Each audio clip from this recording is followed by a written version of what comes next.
Bismillahirrahmanirrahim. Assalamualaikum warahmatullahi wabarakatuh. Alhamdulillahirabbil alamin.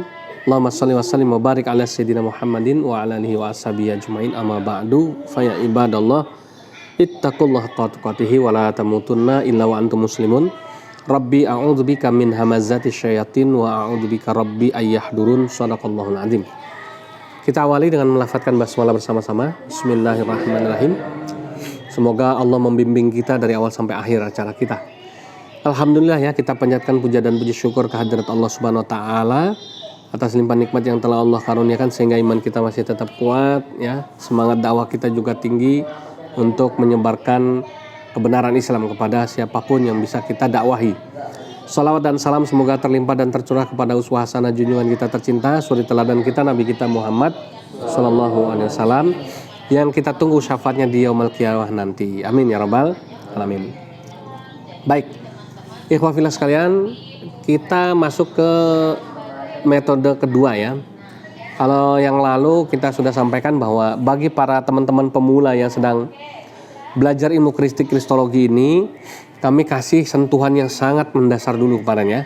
Dan kemarin sudah saya sampaikan cara kami yang paling dasar itu seperti apa. Betul ya kemarin ya sudah ya. Nah, sekarang metode yang kedua. Metode yang kedua kita coba berikan pancingan berupa studi kasus ya. Kemudian bagaimana respon dari mereka. Nah ini ya, yang kedua seperti ini. Jadi udah mulai lebih meningkat ya. Jadi inilah contoh tahapan-tahapan belajar ilmu kristologi di Laboratorium Sains Kristologi Pondok Pesantren Al-Hadid. Oke, langsung saja biar tidak berpanjang lebar. Contoh yang kedua ini akan saya berikan. Coba tolong disimak, didengarkan ya ceritanya. Nanti saya minta tanggapannya dari perwakilan kalian siapapun ya yang mau menyampaikan pendapatnya. Jadi begini, ada satu laporan ya, di mana ada seorang Muslim yang terlilit hutang ya. Hutangnya banyak lah gitu intinya gitu ya, puluhan juta misalnya gitu ya. Kemudian dia sudah tidak mampu membayar, putus asa ya, sudah bingung ya mau kemana. Singkat ceritanya, ada orang Kristen yang kaya yang bersedia untuk membayari hutang-hutangnya, melunasi hutang si Muslim ini, dengan catatan biasa ya, si Muslim ini imbalannya adalah harus murtad dari Islam ya. Kalau mau maka dilunasin hutangnya gitu ya. Tapi kalau nggak mau ya sudah ya. Itu ceritanya begitu. Nah, kira-kira dalam kondisi seperti itu ya, kita yang dengar cerita itu, apa yang harus kita lakukan? Silakan, ada yang mau berpendapat? Saya, Bi. Iya, silakan Mas Panji. Menurut saya harus kita bantu untuk menjauhkan orang itu dari murtad dengan cara kita lunasi semua hutangnya. Dan bagaimana bagaimana melunasi hutangnya itu? Ya kita galang dana. Sehingga kita terkumpul dan kita bantu untuk melunasi semua hutang-hutangnya sehingga dia tidak murtad. Oke. Begitu ya, jadi kita bantu, kita lunasin ya, daripada dilunasin sama orang Kristen, lebih baik kita yang melunasi, cari dana untuk melunasi gitu ya. Ya. Oke, boleh, baik ya. Ada lagi? Oke. Menurut saya, Bi, saya sepakat dengan Mas Fajar, boleh kita melunasi, tapi tidak semuanya, separuh aja. Oh, separuh.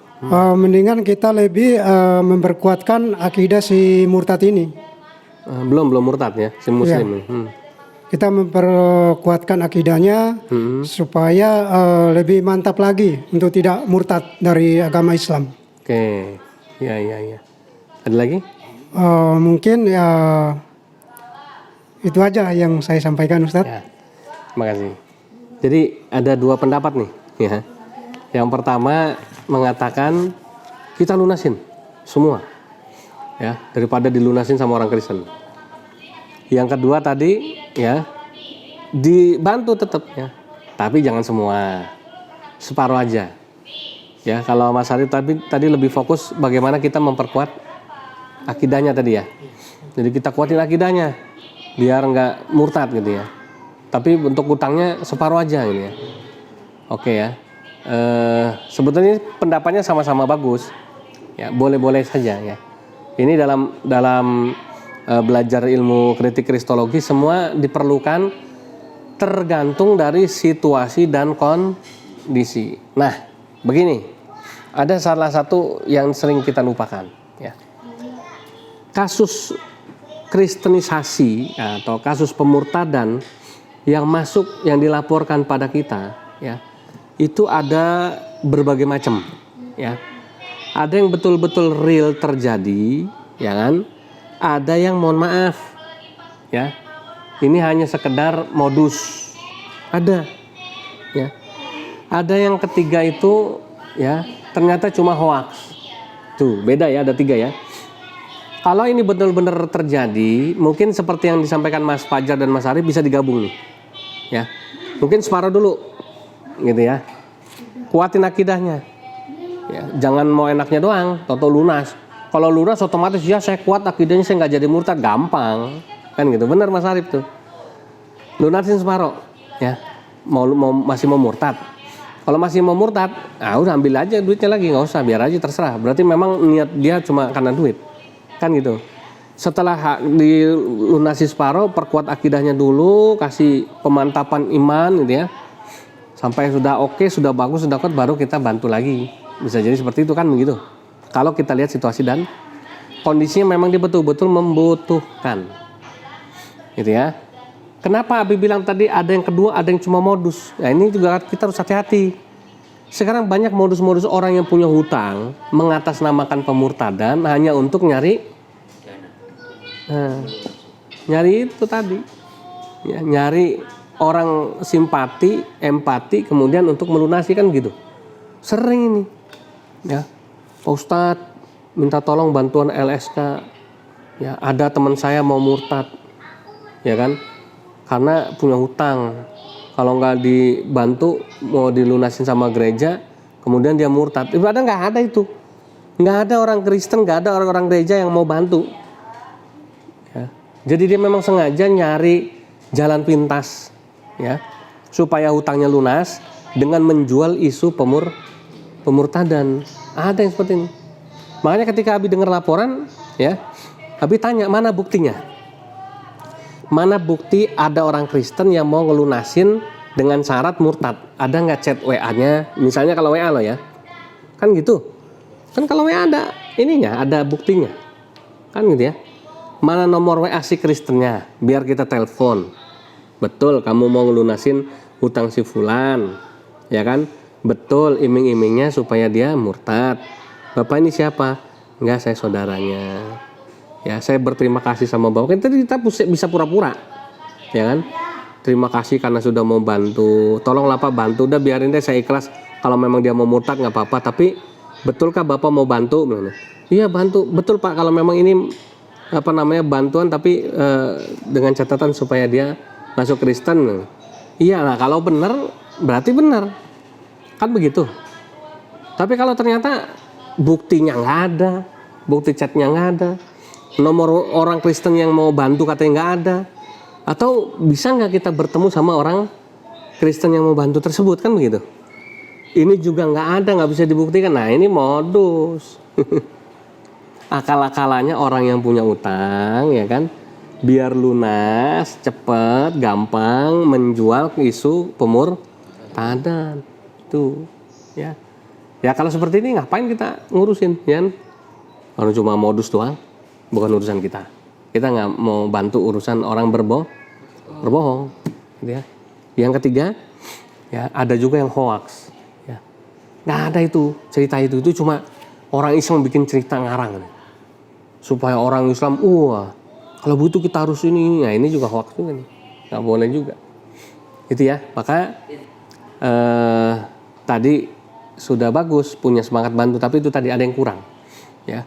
Sekali lagi ingat rumusnya, menyelesaikan masalah kasus-kasus pemurtadan, kita harus betul-betul pinter, jangan cuma terpancing emosi. Wah, kurang ajar nih orang Kristennya. Kalau begitu kita harus ini, semangatnya doang, tapi melupakan apa? Ini benar atau enggak? ya kan? Kita lupa untuk mengecek dulu, cek and recheck, ya kan? Atau tabayun dulu, bener nggak nih, ya kan?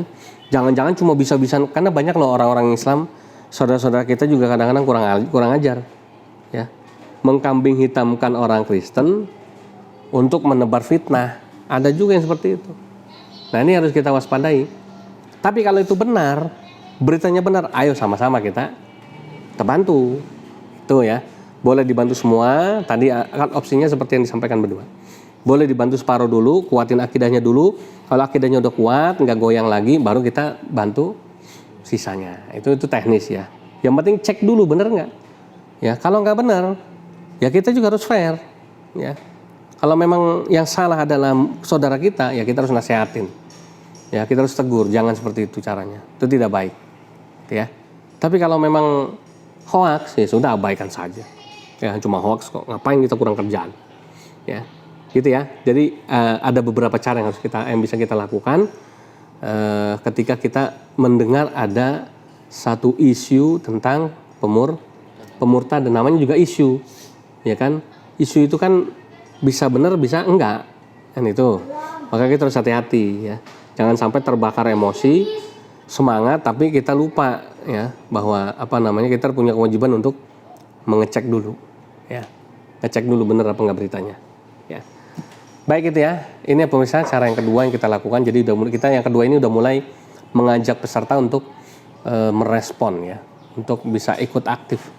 Nah nanti bagaimana yang ketiga caranya, nanti kan kita tunjukin sama antum semua supaya kita tahu bagaimana metode pembelajaran ilmu kritik kristologi di Pondok Pesantren Al-Hadid di Laboratorium Sains Kristologi kami, ya. Bagi pemula, orang yang benar-benar nol tentang masalah kristologi. Jazakumullah khairan katsira. Kita akhiri dengan baca doa penutup majelis. Subhanakallahumma wa bihamdika asyhadu an la ilaha illa anta astaghfiruka wa atubu ilaik. Billahi taufiq wal hidayah. Assalamualaikum warahmatullahi wabarakatuh. Waalaikumsalam.